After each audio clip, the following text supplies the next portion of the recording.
Are you overwhelmed? Ask yourself, are you totally overwhelmed with what's going on in your life, your professional life, your business, your career? Are you overwhelmed, overworked, and possibly facing looming burnout? If you are, you want to watch this video to the very end. I'm Dr. Simeon Roger, and obviously on this channel we talk about all things human resilience. And we have in our profession a default setting which doesn't entirely serve you, perhaps. At least not all the time.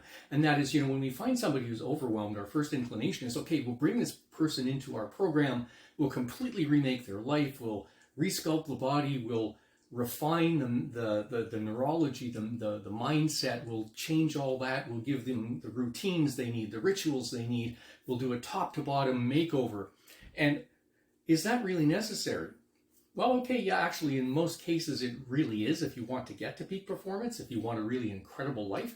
However, it does overlook one thing, and it overlooks the possibility of a quick win. And quick wins are never to be sneezed at, I think you'll agree.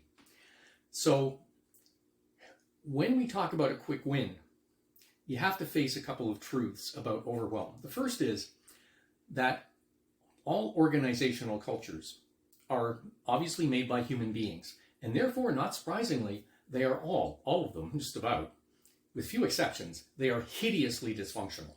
Not just a little bit dysfunctional, they're hideously dysfunctional. And truth number two, who is least likely to see how dysfunctional a system is?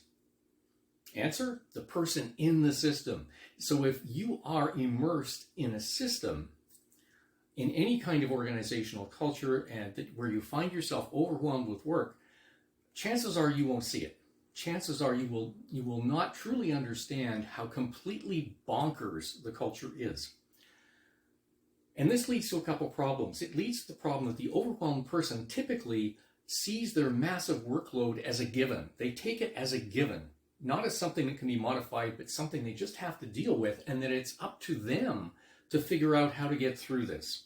And to tell you the truth, that is not always the case. It is rarely the case, in fact.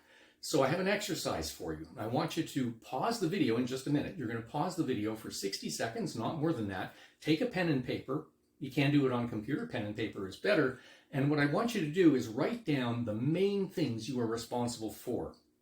You can do this as an entrepreneur as well, even a solo entrepreneur. Write down the main things you're responsible for delivering.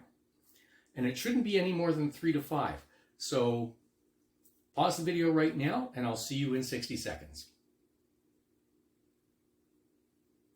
Okay, you're back? All right. Now, when you look through what you're really responsible for, what do you find? So what you've got there in front of you is presumably your idea of what you're responsible for. Maybe that's based on why you are hired or a specific written mandate or something like that. But ask yourself, are any of these tasks just feeding the beast? Are they things that don't really contribute to moving you forward and the organization forward or your business forward?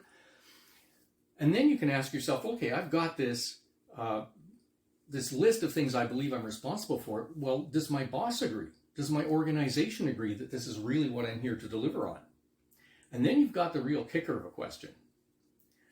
Do any of these represent the highest and best use of my particular talents?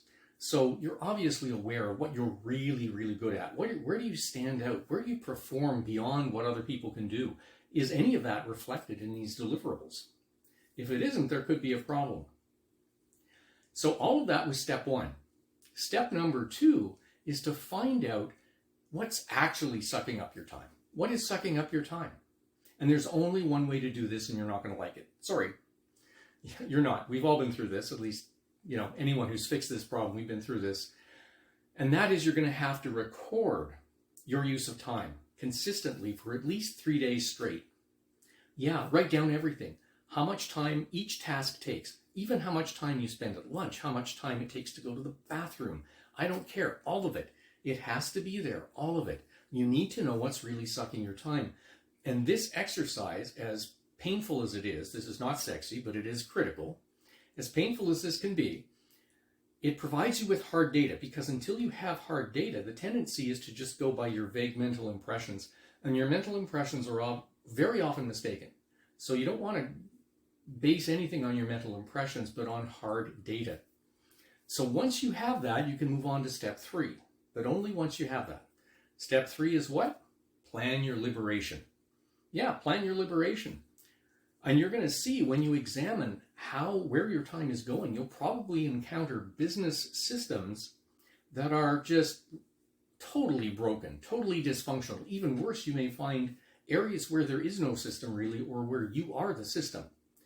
So there's a huge opportunity there to introduce streamlined systems that work.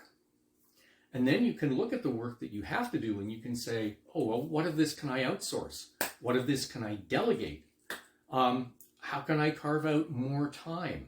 Can I, if I have a meeting heavy culture, then all meeting heavy cultures with tons of meetings, they're always dysfunctional, ridiculously dysfunctional. Somebody once asked Warren Buffett if they had meetings at Berkshire Hathaway, and his reply was something to the effect, I can't remember when the last one was. As in, we don't have these things. So if you have a meeting heavy culture, what you might want to do is negotiate a meeting free time zone. Okay, personally, I block off my morning and say, no meetings, not before 11 a.m., not happening. Okay, unless it's my choice.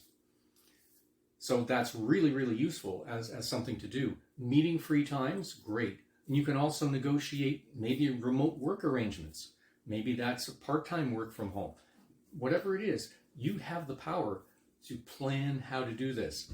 But you can only do this based on actual data. Okay? So there it is. Now, if you want to know exactly how to do this, do it yourself. Then go to the description in the link below. Click on that link and you'll be able to download your free guide. It's our Crush Overwhelm Now guide. It's very simple. It's very to the point. Just follow it. It's like paint by numbers, and it will save you a lot of hassle. I'm Dr. Simeon Roger. Take care. We'll see you next time.